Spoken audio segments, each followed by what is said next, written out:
హల్లెలూయా హల్లెలూయా హల్లెలూయా. పరిశుద్ధుడా పరమ తండ్రి,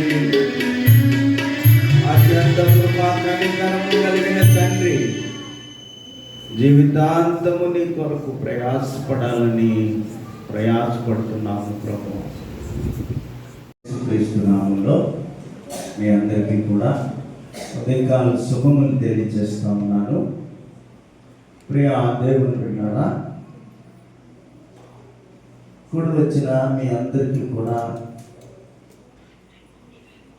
హృదయపూర్వకమైనటువంటి వందనాలు తెలియజేస్తూ ఉన్నాను. ఆ రీతిగానే మనము చదువుకున్నటువంటి వాక్యాలు బాగా వెనకొచ్చిన వారి వాక్యాలు తీయండి. అందులో నుండి కొన్ని మాటలు మనము వినాలని ప్రేమతో తెలియజేస్తున్నాను.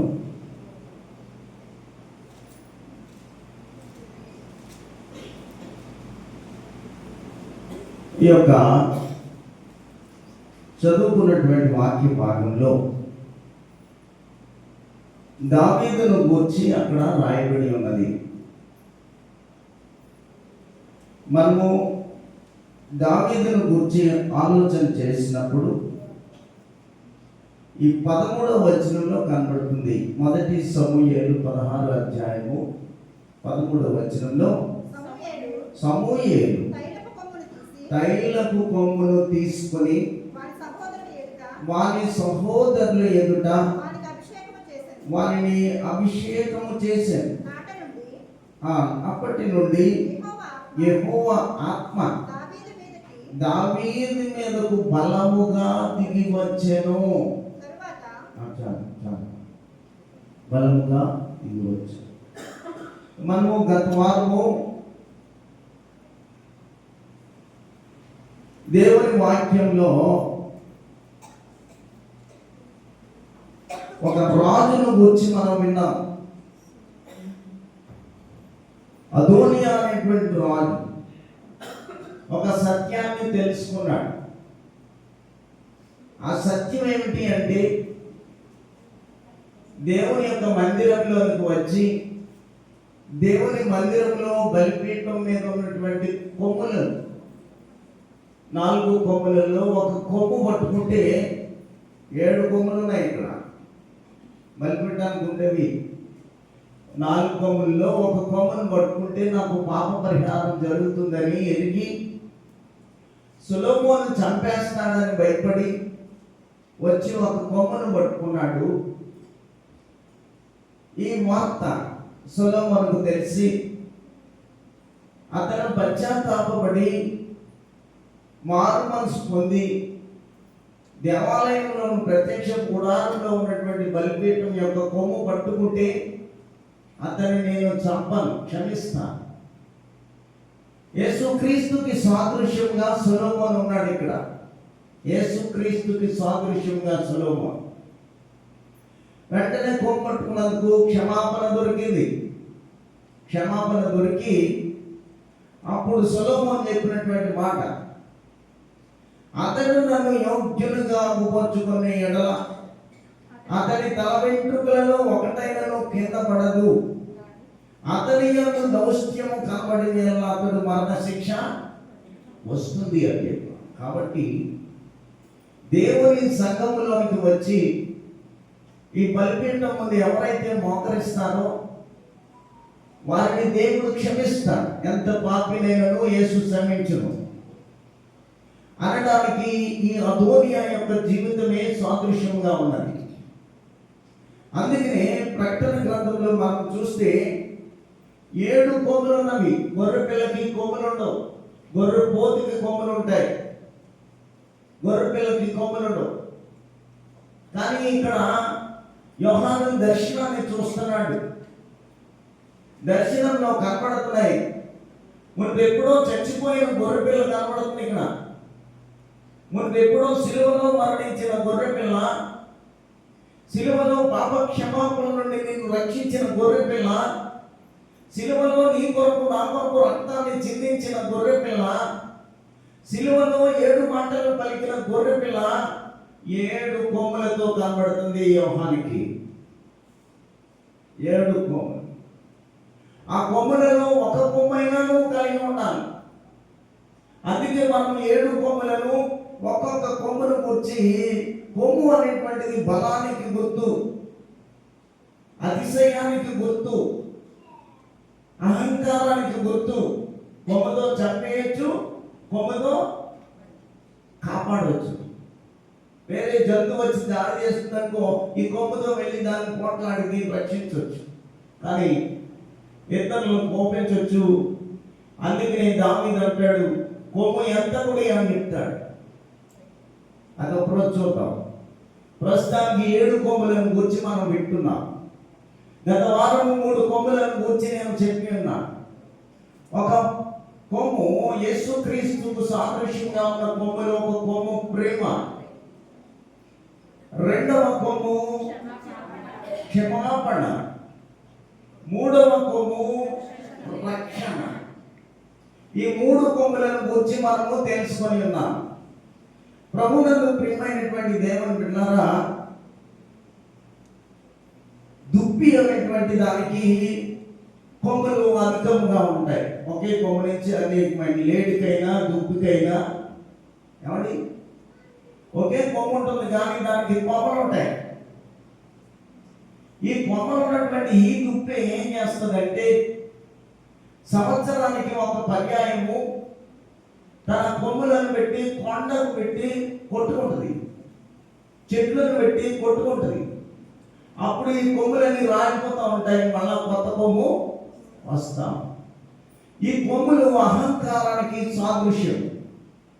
ఈ కొమ్ములలో ఉన్నటువంటి ఈ యొక్క అపవిత్రత వారం ఉండటం వలన ఈ కొమ్ములు ఇరిగిపోవాలి. ఈ దుప్పి ఏం చేస్తుందంటే, ఆ చెట్లను కొట్టుకుని, ఆ పాత కొమ్ములను విరగొట్టుకుని, మరలా కొత్త కొమ్ములు వచ్చేలాగా దుప్పి చేస్తుంది, లేడి చేస్తుంది. ఈ పాత కొమ్ములు పోయి తన్ను తాను రక్షించుకోవడానికి కత్తుల వంటి కొమ్ములు మళ్ళా మొలుస్తాయి. అప్పుడు సింహం నుండి, పులి నుంచి, తోడేళ్ల నుంచి రక్షించుకోవడానికి ఈ దుబ్బే ఎంతగానో నూతనమైన కొమ్ములు కలిగి ఉంటుందని వాక్యంలో రాయబడినట్లుగా ఇక్కడకు వచ్చి ఈ కొమ్మ పట్టుకున్నాడు అదోనియా. అందుకనే కొమ్ముల వలన ఆయనకు క్షమాపణ దొరికింది, కొమ్ముల వలన ఆయనకు ప్రేమ దొరికింది, కొమ్ము వలన ఆయనకి రక్షణ దొరికింది. ఈ 3 కొమ్ములను గత వారం మనం చూసి ఉన్నాం. ఇంకా ఈ అధ్యాయంలో చూస్తే 7 పాత్రలు ఉన్నవి, 7 పనులు ఉన్నవి, 7 ఆత్మలు ఉన్నవి, 7 బోరలు ఉన్నవి. ఇవన్నీ చెప్పాలి. ముద్రలు ఉన్నవి, 7 ముద్రలు ఉన్నవి, 7 పాత్రలు ఉన్నవి, 7 బోరలు ఉన్నవి, 7 పనులు ఉన్నవి, 7 ఆత్మలు ఉన్నవి. ఇవన్నిటినీ కూడా మనం తెలుసుకోవాలి. ప్రకటన గ్రంథం చెప్పడానికి ఎవరు ఇష్టపడరు. ఎంతో మర్మం తెలిస్తే కానీ ప్రకటన గ్రంథాన్ని అధ్యయనం చేయలేదు. ఒక వచనాన్ని పట్టుకున్నామంటే ఇదే అధ్యాయము, ఇదే లైను, ఇదే వచనము మనకి సుమారు నెలంతా వచ్చేస్తుంది. అక్కడే ఉన్నాయి కదా, 7 కొమ్ములు ఉన్నాయి, 7 పాత్రలు ఉన్నాయి, 7 ఆత్మలు ఉన్నాయి, 7 బోర్లు ఉన్నాయి, 7 తలలు ఉన్నాయి, 7 సంఘాలు ఉన్నాయి. అదే అధ్యాయంలో ఉన్నాయి. ఆ ఒక్క అధ్యాయమే ఈ సంవత్సరం చెప్పిపోతుంది మనకి. అయితే ఈ 7 అనే పదాన్ని ఒక వారంలో పూర్తి చేయలేం. సుమారు 2 వారాలు పడుతుంది. 3 ముందు చెప్పినా ఇంకా మిగతా 4 నెక్స్ట్ వీక్ చెప్పుకోవాలి. కాబట్టి దేవుని బిడ్డలారా, ఒక నూతనమైనటువంటి జీవితాన్ని మనం పొందుకోవాలంటే ప్రభు యొక్క బలిపీఠం దగ్గరికి వచ్చి ప్రభువుని మనము వేడుకోవాలి. అది చేశాడు అదోనియా. ఈ దినము దావీదు కూడా అదే చేస్తున్నాడు. సొలొమోను వచ్చి ఒక కొమ్మును తీసుకొని ఆ కొమ్ములో తైలమును పోసి దావీదుని అభిషేకిస్తున్నాడు. ఎంతమంది అన్నదమ్ములు ఉన్నారు, కానీ నాకు కావలసిన వాడు ఇతగాడే, అతగాడు ఎక్కడున్నాడు అని అడిగినప్పుడు గొర్రెలను మేపుతున్నాడు, అతగాడిని పిలవండి అని చెప్పి రప్పించాడు. వెంటనే ఆయనను అభిషేకించినట్లుగా దేవుని వాక్యంలో మనం చూస్తున్నాం. కాబట్టి దేవుని బిడ్డలారా, నాలుగోది మనం చూసినప్పుడు సహించే కొమ్ము. నువ్వు తప్పు చేసినా, పొరపాటు చేసినా, పాపం చేసినా దేవుడు నేను సహిస్తున్నా. సహించుట, ప్రేమించుట, క్షమించుట, రక్షించుట, సహించుట. ఆయనలో సహనం ఉన్నది. యేసుక్రీస్తు అనేటువంటి ఆ కొమ్ములో సహనం ఉన్నది. అందుకనే మనము ఏ స్థితిలో ఉన్నప్పటికీ కూడా ఆయన సహనము కలిగి నిన్ను దీవిస్తున్నాడు, ఆశీర్వదిస్తున్నాడు. అంత పాపి అయినప్పటికీ ఆ శిలువ మీద ఉన్నటువంటి ఆ కుడి వైపున ఉన్న దొంగ అంటాడు, ప్రభువా నీ రాజ్యంతో నన్ను జ్ఞాపకం చేసుకో ఒకసారి. ఆ ఎడమ వైపున ఉన్న దొంగ అంటే వీడు అంటాడు, నిన్ను నువ్వు రక్షించుకో అన్నాడు కుడి పక్కోడు. ఎడమ పక్కోడు అయితే నన్ను క్షమించు ప్రభువా. అలాంటప్పుడు ఆయన ఇన్ని గాయములు నుండి ఇన్ని శ్రమలు పొంది ఆయన సహిస్తా ఉన్నాడు, సహించాడు. కొట్టేవారిని చూసి సహించాడు, హింసించేవారిని చూసి సహించాడు, బాధించేవారిని చూసి సహించాడు, దూషించేవారిని చూసి సహించాడు. నీ ప్రవర్తన బట్టి, నా ప్రవర్తన బట్టి దేవుడు సహించాడు. ఆయన సహనము కలిగిన వాడు యేసుక్రీస్తు ప్రభు. అదొక కొమ్ము ఆయనకి. ఒకవేళ అదే కొమ్ము తిరగబడి ఆ పాపం చేసిన వాడిని చీల్చి చెండాడాలి అంటే అది ఎంతో పనిగా. నిన్ను విమర్శించాలంటే, నిన్ను వ్యతిరేకించాలంటే, నా ప్రేమలోకి నువ్వు రావద్దు, నా సహనంలోకి నీవు రావద్దు, నా రక్షణలో నీవు రావద్దు, నా క్షమాపణలో నీవు రావద్దు అని చెప్పేటటువంటి స్థితి యేసుక్రీస్తు ఉంటే ఆ కొమ్ము తిరగబడితే రెండుగా చీల్చేటటువంటి కొమ్ము అది. కానీ యేసుక్రీస్తు అటువంటి గుణము కలిగిన వాడు కాదు. ఆయన ప్రేమ కలిగిన వాడు కనుక సహించినట్లుగా మనం చూస్తాం. యాకోబు పత్రికలో ఉంటది కదా, ఏముంటది? శోధన సహించేవాడు ధన్యుడు, అతడు శోధనకు నిలిచిన వాడే తన్ను ప్రేమించి వారికి వాగ్దానం చేసి కిరీటము పొందును. సహించాలి, నువ్వు కూడా సహించాలి. శ్రమ వచ్చినప్పుడు సహనం కలిగి ఉంటే, ఎవరో అపవిత్రమైనటువంటి మాట పలికి ఉన్నారని, ఎవరో అపవిత్రమైనటువంటి చేష్టలు చేసి ఉన్నారని, ఎవరో అపవిత్రమైన క్రియలు చేసి ఉన్నారని, ఎవరో అపవిత్రమైనటువంటి నడవడికి నడిచి ఉన్నారని మనము నడకూడదు, వారిని సహించాలి. మనము కూడా సహనము కలిగి ఉండాలి అని దేవుని వాక్యము అట్టివారు ధన్యుడు, అట్టివారు ధన్యుడు. కాబట్టి దేవుని బిడ్డ, మనము సహనము అనేటువంటిది చాలా అవసరమైనది. మాట అనే వెంటనే మాట అనడం కాదు, సహనంతో ఓపికడితే ఆ అన్న మాటలోనే అర్థం వస్తుంది, ఆ అన్న మాటలోనే క్షమాపణ ఉంటుంది. ఆ సహించేటటువంటి తత్వాన్ని మొదట మనం సంపాదించాలి. ఎందరో దూషించారు యేసుక్రీస్తును, కొరడాలతో కొట్టారు యేసుక్రీస్తును, సిలువ వేశారు యేసుక్రీస్తును, బళ్ళెంతో కొడిచారు యేసుక్రీస్తుని, మొన్న కిరీటం పెట్టారు యేసుక్రీస్తుని, కాళ్ళలో చేతులలో మేకులు కొట్టి. సహనము. ఒక మాట అన్నారండి, మా వెంటనే తిరిగి సమాధానం చెప్తే నీలో సహనాన్ని కోల్పోతావు. అందుకనే దేవుని వాక్యము రోమా పత్రికలో 5వ అధ్యాయము 3వ వచనంలో మనం చూస్తున్నాము. అంతేకాదు శ్రమ ఓర్పును, ఓర్పు పరీక్షను, పరీక్ష నిరీక్షణను కలుగజేయులని ఎరిగి శ్రమలయందును అతిశయపడాలి. శ్రమలో అతిశయపడవాడు ధన్యుడు. ఇదే సహనం. ఎంత బాగా రాశారు. శ్రమ ఓర్పును, ఓర్పు పరీక్షను, పరీక్ష నిరీక్షణ. ఇదిరా పౌలు ఎంత గడుడేది, ఎంత చక్కగా రాశారు ఆయన. కాబట్టి ఇక ముందుకెళ్దాం. ఇక 5వది ఉపదేశము అనే కొమ్ము. యేసుక్రీస్తు ఉన్నటువంటి కొమ్ములు, యేసుక్రీస్తు ప్రభు ఉన్నటువంటి గొర్రెకు కొమ్ములు ఉండవు. ఈ గొర్రె మునిపి అండం చనిపోయింది. ఈ చనిపోయిన గొర్రెని యోహాను చూస్తున్నాడు. ఈ చూసేటటువంటి యోహాను ఇక్కడ సాక్ష్యం ఇస్తున్నాడు నీకు నాకు. ఏమని సాక్ష్యం ఇస్తున్నాడు? ఈ చనిపోయిన గొర్రె బతికింది, బతికిన గొర్రెకి 7 కొమ్ములు ఉన్నాయి. 7 5వ కొమ్ము ఉపదేశపు కొమ్ము, అంటే వాక్యము.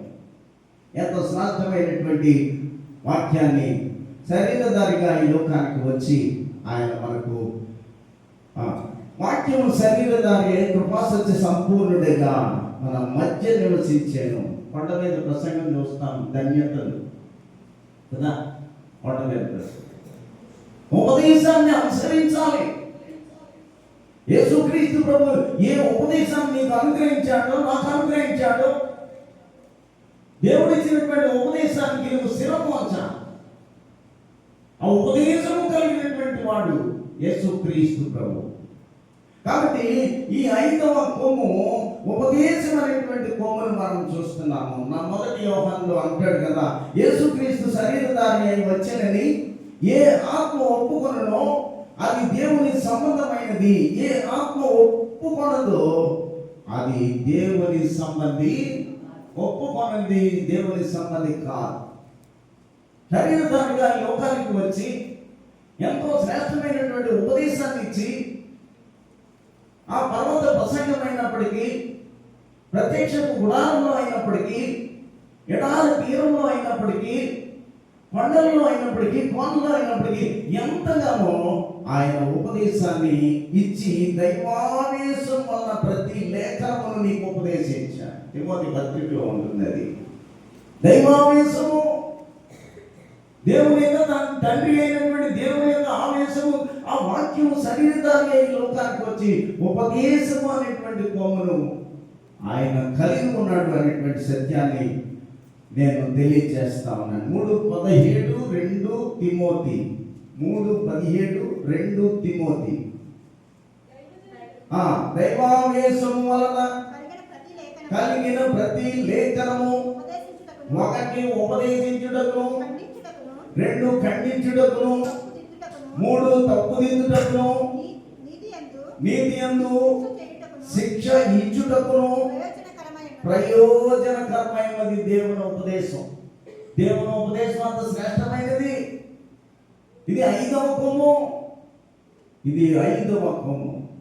కాబట్టి దేవుని బిడ్డ 19వ కీర్తన 119వ కీర్తనలో అనేకమైన ఉపదేశాలు ఉన్నాయి. ఆ ఉపదేశములు మనం గమనించినప్పుడు 27వ వచనం నుండి మొదలెడితే నీ ఉపదేశము నాకు బోధపరచుము, నీ ఆశ్చర్య కార్యము నేను దాన్ని ధ్యానించేదని. 29 కపట నడత నాకు దూరము చేయము, నీ ఉపదేశము నాకు దయచేయము. 40 నీ ఉపదేశమునకు నా అతి ప్రియములు, అధిక ప్రియములు నీతిని బట్టి నన్ను బ్రతికించుము. ఇలా కిందకంటే అన్ని ఉపదేశాలు కనబడు. 1 27 29 40 40 87 78 93 94 100 110 104 128 నీ ఉపదేశములని యథార్థములని నేను మన్నించున్నాను. 134 159 168 172 ఇవన్నీ కూడా ఉపదేశాలు. మొత్తం 119 కీర్తన అంతా చదివేశాను. దీనికోసం ఉపదేశం అంటే ఏంటో తెలుసుకోవాలి. కాబట్టి ఎలాంటి ఉపదేశం ఉంది, ఎలాంటి ఉపదేశం వినాలి, ఎలాంటి ఉపదేశం వినకూడదు, ఎలాంటి ఉపదేశాన్ని అంతరంగంలో పెట్టుకోవాలి, దేవుని వాక్యానుసారంగా ఏ రీతిగా నడవాలి అనేటువంటి 119వ కీర్తనలో సుమారు చాలా కాబట్టి మొదటిగా మనం చెప్పుకున్నటువంటి కొమ్ములను గురించి ఒక్కసారి మనం వెనక్కితే ప్రేమ అనేటువంటిది, క్షమాపణ అనేటువంటిది, ఇక రక్షించే కొమ్ము, సహించే కొమ్ము, ఉపదేశించే కొమ్ము, ఈ 5 కొమ్ములు ఈ యోహాను చూస్తున్నాడు. ఆ కొండ మీద చూస్తుంటే ప్రభువు ఇలా కనబడుతున్నాడంట. కొమ్ములు ఉన్నాయంట, కొమ్ములు.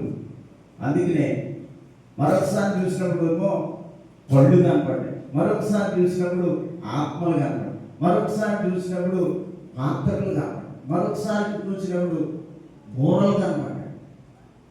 ఈ బూరలన్నిటికీ అర్థాలేంటి? ఈ బూరలకు ఉన్నటువంటి గుణగణాలేంటి? ఈ రీతిగా ఉపదేశపు కొమ్మును వచ్చి మనము చూస్తా ఉన్నాం. ఇందాక చక్కని పాటను పాడారు పిల్లలు. అది త్రిపుట అనేటువంటి తాళంలో ఉంది. ఎంత? 440 త్రిపుట. తగిట తగిట తగిట తదిన తదిన తగిట. ఇది ఎక్కడికి వెళ్తామంటే మొన్న పాట పాడారు కదా, అక్కడ పాడారు. ఇది త్రిపుట. ఇది యమునా కళ్యాణం, అది కళ్యాణ రాగం. ఇది యమునా కళ్యాణం, అది కళ్యాణ రాగం. ఇది త్రిపుట. ఈ త్రిపుటలో కూడా ఈ రెండు సుమారు దగ్గరగా ఉంటాయి.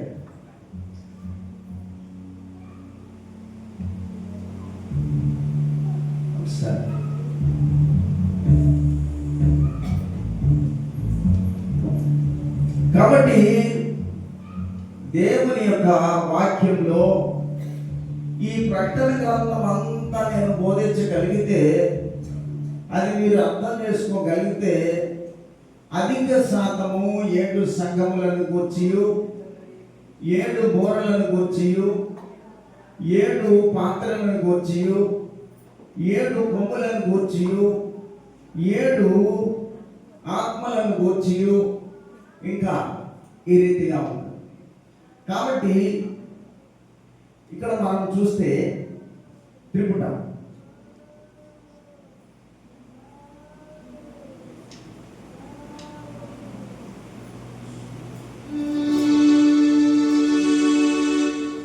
తకిట తకిట తకదినే తకిట తదిమ తదిమ తకిదిమే తకిట.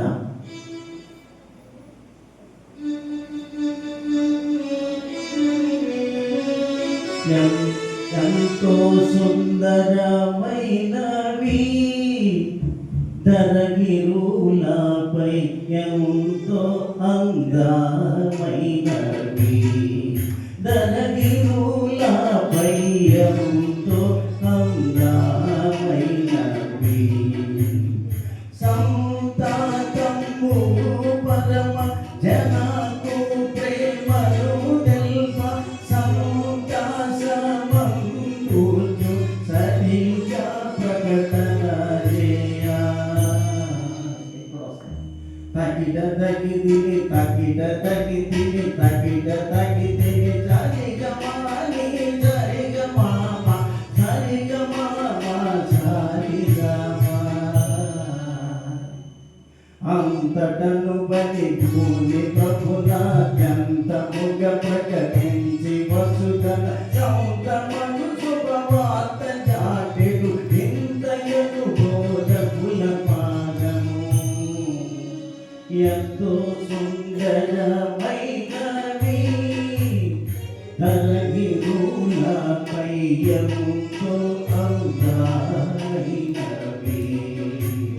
ధరగిరులపై, ఎంతో అందమైనవి. సాని సరిగమ సానిద మగరీస సానిద మగరీస సానిద మగరీస సానిద తగిట తగిటని తగిట తగిట పరిణతాని తాని అంతటను వైపు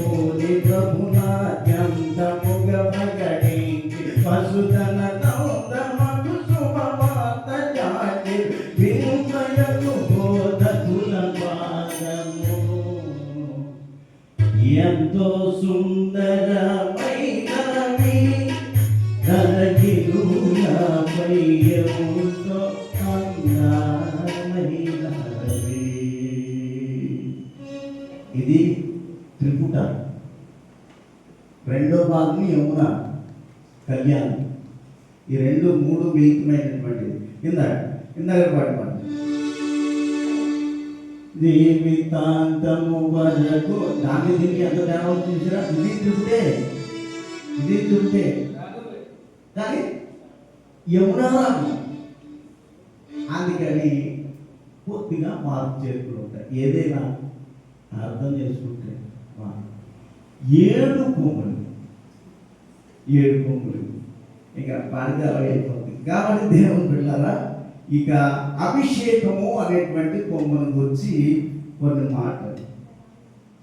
ఈ అభిషేకం అనేటువంటిది దావీదును అభిషేకిస్తున్నాడు సొలొమోను.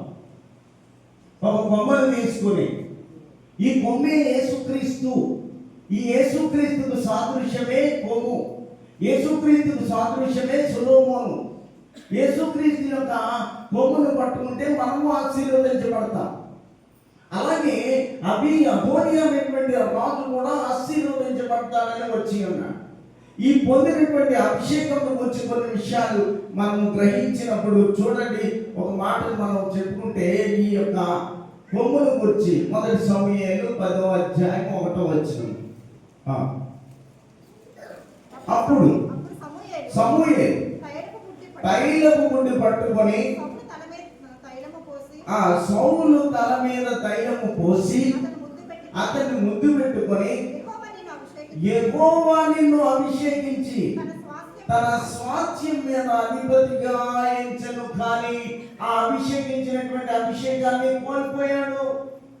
కొంతమంది చూస్తాము, దేవుని సన్నిధానంలోకి వస్తాము, దేవుని చేత అభిషేకించబడుతున్నాము, దేవుని చేత అభిషేకంగా కృపను పొందకుండాము, దేవుని యొక్క ఆ రక్షణ మార్గంలో ఉన్నట్టుగా ఉంటాము, కానీ రక్షింపబడినట్లుగా ఉంటాము.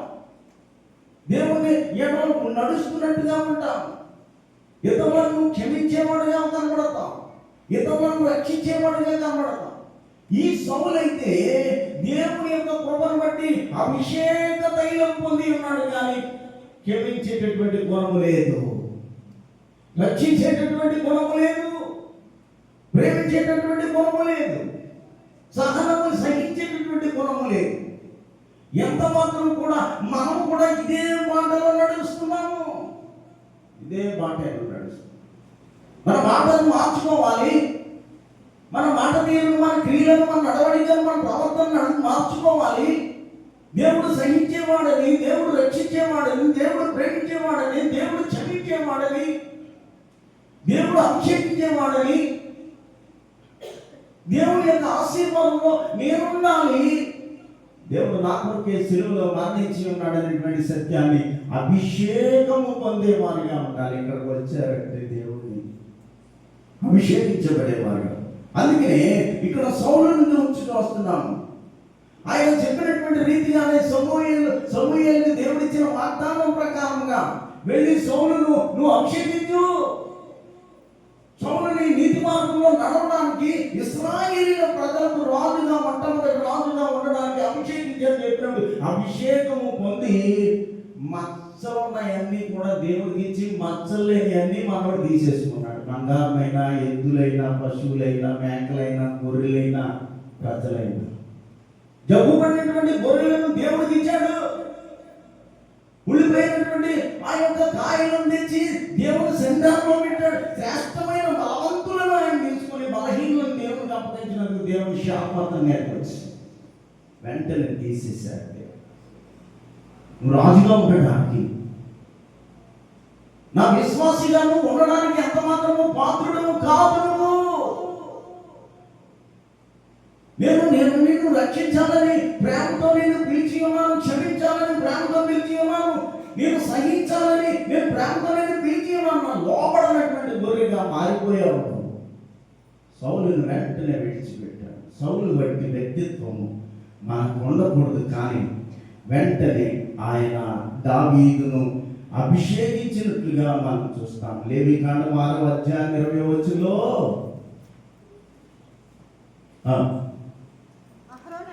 అహరోనుకును అతడును అతని సంతతి వారును అతని సంతతి వారు. అర్పింపవలసిన అర్పణ మీదనగా ఉదయమున. కాబట్టి అహరోను సంతతి వారిని దేవుడు అభిషేకించినట్లుగా మనం చూస్తున్నాం. అహరోను సంతతి వారు దేవుడికి ఇష్టమైనటువంటి పాత్రలుగా ఉంటారు. దేవుడి యొక్క ఉపకరణంలో అభిషేకించాడు దేవుడు. ఇక్కడ ఉన్న ప్రతి ఉపకరణాన్ని ప్రత్యక్ష గుడారంలో ఉన్న వాటిని అభిషేకించాడు. అహరోను సంతతిని అభిషేకించాడు. అందుకే దేవునికి పన్నులుగా మారిసాగాడు. ఈ యొక్క సౌలు అయితే దేవునికి వ్యతిరేకముగా ఉన్నాడు అనేటువంటి సత్యము వాక్యములో కనబడతా ఉంది. సొలొమోను కూడా అభిషేకించినప్పుడు మొదటి రాజుల గ్రంథంలో అక్కడ వాక్యం ఉంటుంది, చూడండి ఒకసారి. 1:39 మొదటి రాజులు, యాజకుడైన సాదోకు గుడారములో నుండి తైలపు కొమ్మును తెచ్చి సొలొమోనుకు పట్టాభిషేకము చేశాను.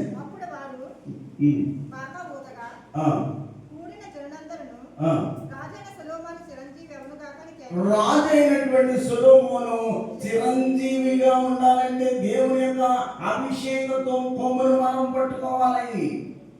అభిషేకం అనేటువంటి కొమ్ము చేతలు అభిషేకించబడాలి. మనము చిరంజీవులుగా ఉండడానికి, సురక్షితంగా ఉండడానికి, దేవుడు అభిషేకించబడిన వారుగా ఉండడానికి దేవుని యొక్క కొమ్మును పట్టుకోవాలని ఇక్కడ వారిని, మన పితరులైనటువంటి వారిని గురించి తెలియజేస్తా ఉంది. యెహోషువ గ్రంథంలో 6వ అధ్యాయం 5వ వచనంలో వారు ఆ ఎరుపు గోడలను కూల్చడానికి కూడా అభిషేకాన్ని పొంది ఉన్నారు. అభిషేకాన్ని పొంది వారు గోడల చుట్టూ కేకలు వేస్తా ఉన్నారు. ఆ కొమ్ములు ఒకటి ఊదడానికి ఉపయోగపడ్డాయి. ఆ స్వరం విని గోడలు కూలిపోయినట్లుగా మనం చూస్తాం. 6వ అధ్యాయం 5వ వచనంలో కూడా అక్కడ రాయబడినటువంటి సంగతి మనం చూస్తాం. చూడండి, మానక కొమ్ములతో వారు ధ్వని చేయుచుండగా బోరల ధ్వని వినినప్పుడు జనులందరూ ఆర్భాటముగా కేకలు వేయవలెను. అప్పుడు ఆ పట్టణపు ప్రాకారములు కూలును కనుక జనులు తమ తమ ఎదుటికి చక్కగా ఎక్కుదురు అని దేవుని వాక్యం. అంటే కొమ్ములు ఊదడానికి కూడా ఉపయోగం, అభిషేకించడానికి ఊదడానికి కూడా. ఆ శబ్దంతో శత్రువు ఏమవుతాడు? కూలిపోతాడు. ఆ ఎరుకో పట్టణం యొక్క గోడలన్నీ కూడా కొమ్ముల యొక్క శబ్దానికి కూలినట్టుగా వాక్యం తెలియజేస్తాం. ఈ కొమ్ము ఎవరు అంటే యేసుక్రీస్తు ప్రభువుకి సాదృశ్యం. కాబట్టి యోహాను ఆ పద్మస్ దీవులోకి వెళ్ళి దర్శనాన్ని చూస్తున్నాడు. ఈ కొమ్ములు మనకు ఉండాలి. నీలో ప్రేమ అనే కొమ్ము ఉండాలి. నీలో క్షమాపణ అనే కొమ్ము ఉండాలి. నీలో రక్షణ అనేటువంటి కొమ్ములు ఉండాలి. నీలో సహించే కొమ్ము ఉండాలి. ఉపదేశం అనే కొమ్ము ఉండాలి. అభిషేకం అనే కొమ్ము ఉన్నప్పుడు దేవుని సన్నిధానంలో జీవిస్తున్న నీవు ఈ అదోనియ పొందిన రక్షణ నీకు అనుగ్రహిస్తాడు దేవుడు. ఈ శ్రమలో నుండి, దుఃఖంలో నుండి, వేదనలో నుండి, సమస్యలో నుండి, అవి ఆర్థికమైన ఇబ్బందులైనా, శారీరకమైన ఇబ్బందులైనా, వ్యక్తిగతమైన ఇబ్బందులైనా, లోకపరమైన ఇబ్బందులైనా, ఏదైనా అయినప్పటికీ కూడా ఆ గొర్రె పిల్ల యొక్క కొమ్ములు నీవు నేను కలిగి ఉండాలి. అప్పుడే నీ కుటుంబచాటును ఆయన భద్రపరుస్తాడు అనేటువంటి సత్యాన్ని దేవుని వాక్యం. ఈ కొమ్ముల గురించి తెలియాలంటే నిర్మాకాండం 28-29 అధ్యాయంలో బాగా రాయబడి ఉన్నది. తదుపరి చదవండి. ఏలియాను గురించి మనము ఒక్కసారి మొదటి రాజుల గ్రంథము ముగిస్తాను. ఇంకా 5 నిమిషాలు ఉంది.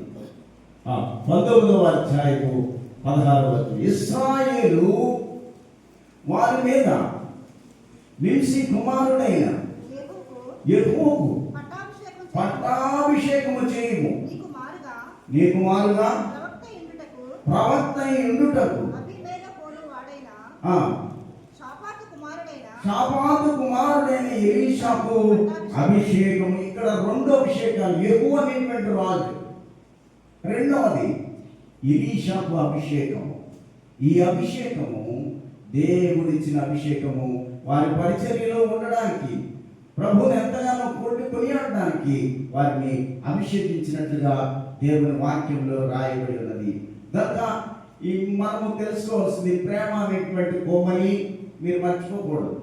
ప్రేమ అనేటువంటి కోమలి, క్షమ అనేటువంటి కోమలి, రక్షణ అనే కోమలి, సహించేది కొమ్మని, ఆ ఉపదేశ కొమ్మని, అభిషేకము. చివరిది చెప్పి ముగించేస్తాను. ఈ యొక్క కొమ్ములను గురించి, ఆ కొమ్ములకి సాదృశ్యంగా యేసుక్రీస్తు, ఆ యేసుక్రీస్తు కలిగి ఉండాలని ఇక్కడ చాపుతాయి. మీకు అర్థమైంది అనుకుంటా.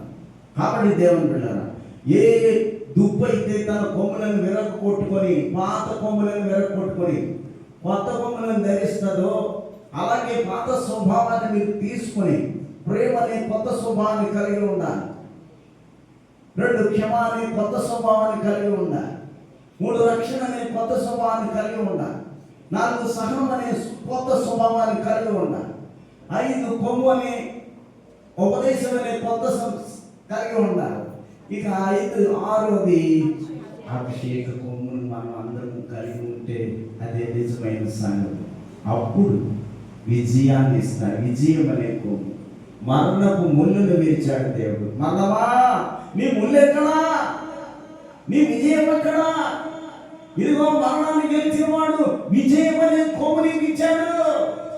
అది నిత్యత్వానికి వారసత్వము. నిత్యత్వంలో నువ్వు ప్రవేశించడానికి, నీ కుటుంబం ప్రవేశించడానికి, ఒక దినాన్ని ప్రభు యొక్క రాకడలో నేను కలుసుకోవడానికి, ప్రభు పరలోకానికి మధ్యాహ్నానికి వచ్చినప్పుడు మన అందరూ కూడా గుంపు వలె ఒక విజయాన్ని సాధించిన వారమే ప్రభు ఎదుట నిలవబడే శక్తిని ఇవన్నీ కలిగి ఉంటే అదే విజయము. అది పరలోక సంబంధమైన విజయము. ఇది శాశ్వతమైన విజయము. ఇది నిత్యత్వ సంబంధమైనటువంటి విజయం. అందుకే వాక్యంలో కూడా రాయబడి ఉన్నది. ఒక మాట చదవండి, చూడండి ఒకసారి. రోమపత్రిక 8వ అధ్యాయంలో మనం చూస్తే 8వ అధ్యాయము 37. అయినను మనలను ప్రేమించిన వారి ద్వారా మనము వీటన్నిటిలో అత్యధికమైన విజయము పొందుచున్నాము. వీటన్నిటిలో అన్నాడు అక్కడ. వీటన్నిటిలో అన్నాడు అక్కడ. వీటన్నిటిలో మీరే చెప్పాలి. అంటే ఇప్పుడు చెప్పిందేమా? 1 ప్రేమలో అత్యధిక విజయము, రక్షణలో అత్యధిక విజయము, క్షమించడం, ఎదుగుని క్షమించడం. వాళ్ళు దోషం ఉన్నప్పుడు, వాళ్ళు పాపం ఉన్నప్పుడు. ఒక ఇంటికి వెళ్ళాం మేము, ఆంధ్రప్రదేశ్ గారిని ప్రార్థన చేయడం. నిన్నటిదాకా మేము వెళ్ళేదాకా ఒకలా ఉండాలి. మేము వెళ్ళేదాకా ఒకలా ఉంది. మేము వెళ్ళేదాకా ఒకలా ఉంది. మేము వెళ్ళాక ఒకలా 3 చెప్పాను. 31వ కీర్తన తీసి చెప్పమ్మా అన్న. ఆమె వాళ్ళకి ఏం రాదు. చెప్పు అన్న. ఇప్పుడు మీరు చెప్పాలి. ఏంటది? 30వ కీర్తన మొదటిది. నన్ను ఉద్ధరించము. చాలా ప్రమాదకరమైన స్థితిలో నేనున్నాను కాబట్టి, నీవు గొప్ప దేవుడు కాబట్టి, నువ్వు సర్వోన్నతుడు కాబట్టి, నువ్వు సర్వసృష్టికర్తం కాబట్టి, నీవు సర్వాంతర్యామి కాబట్టి, ఆశ్చర్యకరుడు కాబట్టి, ఆలోచనకర్తం కాబట్టి, అధిపతి అయినటువంటి దేవుడు నన్ను ఉద్ధరించుము. మరణాపాయ స్థితిలో నన్ను ఉద్ధరించుము. 2 చివర నన్ను స్వస్థపరచుము. బలహీనురాలు చనిపోవడానికి సిద్ధం ఉన్నప్పుడు ధైర్య సంబంధమైనటువంటి మాటలు నీవు చెప్పినప్పుడు వాళ్ళు ధైర్యంగా ఉంటారు. బలహీనతను మర్చిపోతారు. వెంటనే ఆవిడ చేత చెప్పించిన మాట, నన్ను స్వస్థపరచుము. 3 చివర నీవు నన్ను. ఈ 3 మాటల ప్రసంగంలో ఉన్నాయి చూసినా. వెంటనే ధైర్యం వచ్చినారు. లేచింది, నడిచింది. ఇంటిలో ఆనందము, తన భర్తకి ఆనందము, తన సహోదరికి ఆనందము, తన బిడ్డలకు ఆనందము. వెళ్ళి మేము ప్రార్థించడం వల్ల మాకు కూడా విజయమే. ఎంత విజయం! నేను ఆశ్చర్యమే నిజంగా. ప్రార్థన చేయగలిగారు. ప్రతి శుక్రవారం వచ్చి మా కొరకు ప్రార్థన చేయండి, నా భార్య కొరకు ప్రార్థన చేయండి. చేయటంలో మన విశ్వాసం కాదు, చేయించుకొనుటలో కూడా విశ్వాసం ఉండాలి. ఎవరో నిన్ను ప్రేమిస్తున్నాడు అందం కాదు, నువ్వు ప్రేమించడంలో కూడా నమ్మకం ఉండాలి. ఎవరో నన్ను రక్షించాలన్నో కాదు, నువ్వు రక్షించడంలో కూడా నీకు నమ్మకం ఉండాలి. ఎవరో నన్ను సహిస్తాననుకోవడం కాదు, నీవు సహనం కలిగి ఉండటంలో నీకు ఉండాలి. ఎవరు నాకు బోధిస్తారు లేకపోతే దేవుని వాక్యం నేను వింటానని నువ్వు అనుకుని నీ సంఘంలో బైబిల్ పెట్టుకోవడం కాదు, బైబిల్ తెరచి వాక్యాన్ని చదివితే నీలో వాక్యం వస్తుంది.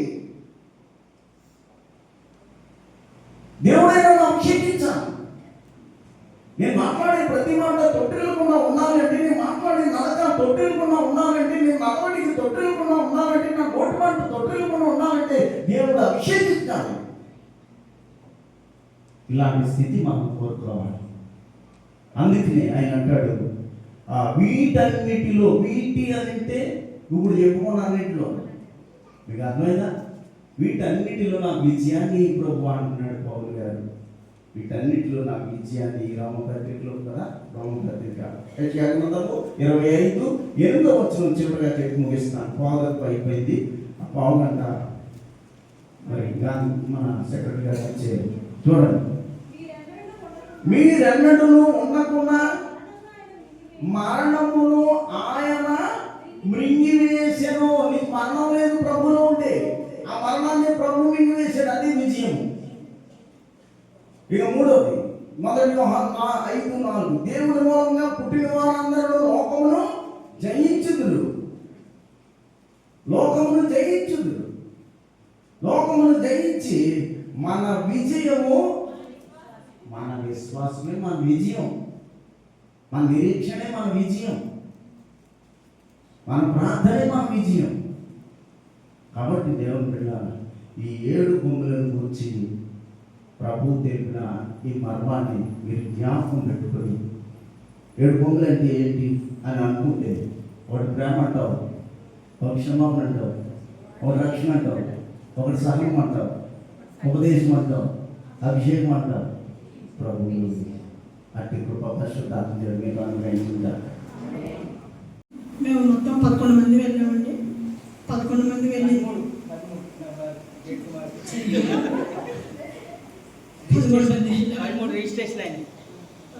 11 మంది వెళ్ళామండి. అక్కడికి వెళ్ళిన తర్వాత మరి స్టీఫెన్ గారు వాక్యం చాలా బాగా చెప్పారు. మరి జోక్ వేసుకుంటూ ఎలా చెప్పాలని దానికి చాలా బాగా చెప్పారు.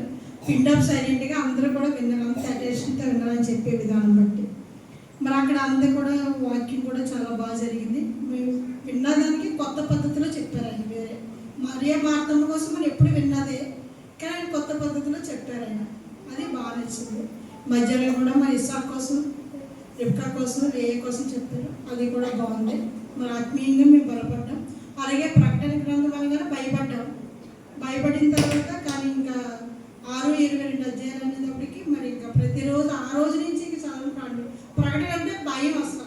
ఆ ప్రకటన పట్టుకోవడం భయం. మొత్తం ప్రకటన చదవాలంటే మనం శుభ్రంగా ఉండి చదవాలి. దానికి ప్రకటన కోసం భయం కూడా, అది తీయాలన్నా కూడా. కానీ అలాగే మనం చదివామని మరి సునీత, షైని, నేను ముగ్గురు కూడా మరి క్విజ్లో మరి చాలా టఫ్. మరి అక్కడ ఇంచుమించు 50 క్వశ్చన్లు ఇచ్చారండి. మరి అవన్నీ కూడా మరి చాలా ఇదిగా మరి ఫస్ట్ ప్రైజ్ వచ్చింది. మేము అసలు ఊహించలేదు. కానీ భోజనానికి వెళ్ళినప్పుడు అనుకున్నాం మనకే రావచ్చేమో అనేసి. మిగతా అందరూ డల్గా ఉన్నారు. సునీతతో అన్నాను మనకే వస్తే సునీత ప్రైజ్ అని. అలాగే డిస్కషన్ కూడా అప్పుడు టాపిక్ ఇచ్చారు మాకు, గుడ్డివాడు స్వస్థత పొందడం. దానికి మరి రేపు 6 వాక్యాలు ఇచ్చారు. దానికి మనం పాయింట్స్ వైజ్గా రాయాలి. అలా కోట్ చేసుకుంటూ రాయాలి వాక్యాలు. మన పాస్ట్గా చెప్పిన వాక్యాలు కానీ అవి కూడా మాకు అప్పుడు ఉపయోగపడ్డాయి. ఆ విశ్వాసం కోసం రాసాం. విశ్వాసం వల్ల స్వస్థత అది టైటిల్ పెట్టామని మన మిగతా విషయంతో చెప్తాం. అందరికీ ప్రైజ్లో. అయితే ముందుగా నేను గ్రూప్ డిస్కషన్ కోసం చెప్పాలనుకుంటున్నాను. మా గ్రూప్లో ఉన్న 9 కూడా ప్రతి ఒక్కరూ ఒక్కొక్క వాక్యాన్ని రెఫరెన్స్ తీసి చెప్పిన తర్వాత అలా 10 పాయింట్లు మేము రాయగలిగాము. అలా 10 పాయింట్లు రాయగలిగాము. అంటే ఏంటంటే విశ్వాసము ఒక టాపిక్ ఇచ్చారు సార్. యాక్చువల్లీ చెప్పాలంటే ఆయన ఇన్స్ట్రక్షన్స్ చెప్పారు. వచ్చిన చర్చెస్ ఆ ఇన్స్ట్రక్షన్స్ కొన్ని ఫాలో అవ్వలేదు అనమాట. ముఖ్యంగా ఎందుకంటే చాలా మంది పెద్దవాళ్ళు ఉన్నారు, ఇన్స్ట్రక్షన్స్ ఒకటి జాగ్రత్తగా విన్నాము. చాలా మంది ఇచ్చిన టాపిక్లో ఉండే మ్యాటర్ రాశారు, కానీ ఆయన ఏం చెప్పారంటే చిన్న సైజు ప్రసంగంలో తయారు చేయమని చెప్పారు అనమాట. అప్పుడు మేము అందులో ఉండి గుడ్డివాడు విశ్వాసం వలన స్వస్థపడతాడు అన్న ఒక్క విషయాన్ని తీసుకొని అది టైటిల్ పెట్టుకొని మేము ఆరుగురు కూడా విశ్వాసం కోసం పాప అందరూ ఒక రెఫరెన్స్లు తీసి ఆ రెఫరెన్స్ వైజ్లో వచ్చిందాన్ని మేము రాసుకొని అలా 10 పాయింట్లు గ్యాదర్ చేసాం అంతే. అయితే ఈలో టైం అయిపోయిందని లాగేసుకున్నారు, ఇంకా రాస్తున్నాను లాగేసుకున్నారు. అయితే నేనేమైతే అనుకున్నామంటే చాలా పెద్దవాళ్ళు ఉన్నారు కాబట్టి వాళ్ళకే వస్తుందిలే, మనం పోన్లు తెలుసుకున్నాం కదా అని ఆలోచన అయితే మాత్రం ఉంది. కానీ దేవుని గొప్ప కృపను బట్టి అద్భుత రీతిగా ఫస్ట్ అనేటప్పటికి చాలా ఆనందం అనిపించింది.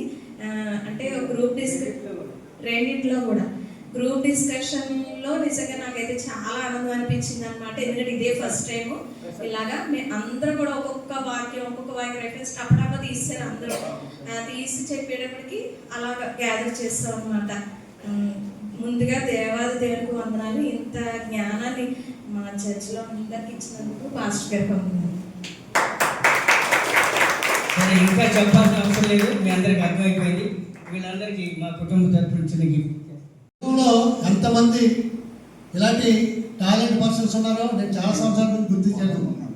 ఇంతకాలానికి నా కోరిక ఏంటంటే గాంధీ గారు ఉన్న సబ్జెక్టు ప్రతి సంఘంలోనే ఆయన పార్టిసిపేట్ చేస్తుంటాడు. నేను మీటింగ్లో అంటున్నాను ఎప్పుడు రైట్గా తెలుసు. మీరు తిరిగే కార్యక్రమాల వాటిలో కనీసం 50% అన్న మన సంఘానికి తల్లి సంఘం ఆయనకి ఇది టైం కేటాయిస్తే ఇలాంటి అద్భుతాలు ఇంకా ఎక్కువ జరుగుతాయండి. ఎందుకంటే నిన్న జరిగింది బ్యాక్వర్డ్ తెలుగు సంఘం నుంచే కాదు, వాళ్ళకి ఎంకరేజ్మెంట్ ఉంది. ఎందుకంటే సబ్జెక్ట్ ప్రకారంగా సాంగ్స్లో అయితేనేటి, వాక్యంలో అయితేనేటి గాంధీ గారికి అమోఘమైన ఎక్స్పీరియన్స్ ఉంది. దయచేసి ఒక వైస్ ప్రెసిడెంట్గా మనకంటే పెద్ద సెక్రటరీ గారిని కోరుకునేది ఏంటంటే ఈ టాలెంట్ అనేది, వీళ్ళు ఎంకరేజ్మెంట్ అనేది ఎప్పుడు ఇలాగే కంటిన్యూ చేసి ఇలాంటి అద్భుతాలు మన సంఘంలో చిన్నపిల్లలు కూడా యవనస్తులు కూడా ఎంతోమంది ఉన్నారంటే దేవుడు ఆశీర్వాదం. మరి ముఖ్యంగా ఇలాంటి సబ్జెక్టు డిస్కషన్ అయితేనేటి, క్విజ్లను అయితేనేటి మన పిల్లలంతా రాణించగలిగారంటే దానికి ఎంతో కృషి మన ప్రసంగాలు, మన పాస్టర్ గారు. ఎందుకంటే సునీతని చెప్పింది, పాస్టర్ గారు చెప్పింది, శారదా గారు కూడా చెప్పారు. ఇది మళ్ళీ రిపీట్ చేసేది ఏంటంటే ఇది ఎప్పుడు కంటిన్యూగా చేయాలని సంఘం తరపున మన సెక్రటరీ గారిని మనస్ఫూర్తిగా కోరుకుంటూ ఈ అవకాశం ఇచ్చిన మీకు నా వందనాలు. సృష్టికర్త అయిన దేవుని ప్రేమ, కృపా సత్య సంపూర్ణుడైన యేసుక్రీస్తు కృప, ఆదరణకర్త అయిన పరిశుద్ధాత్మని ఆదరణ ఇప్పుడు ఎల్లప్పుడూ సదాకాలం కూడి వచ్చిన మనకు, దినము రాలేనటువంటి వారు, బలహీనముగా ఉన్న బిడ్డలకు, ఆయా దేశాలలో పట్టణాల్లో ఉన్న సంఘ విశ్వాసులందరికీ దేవుడు సదా తోడై దీవించి ఆశీర్వదించును గాక. ఆమేన్.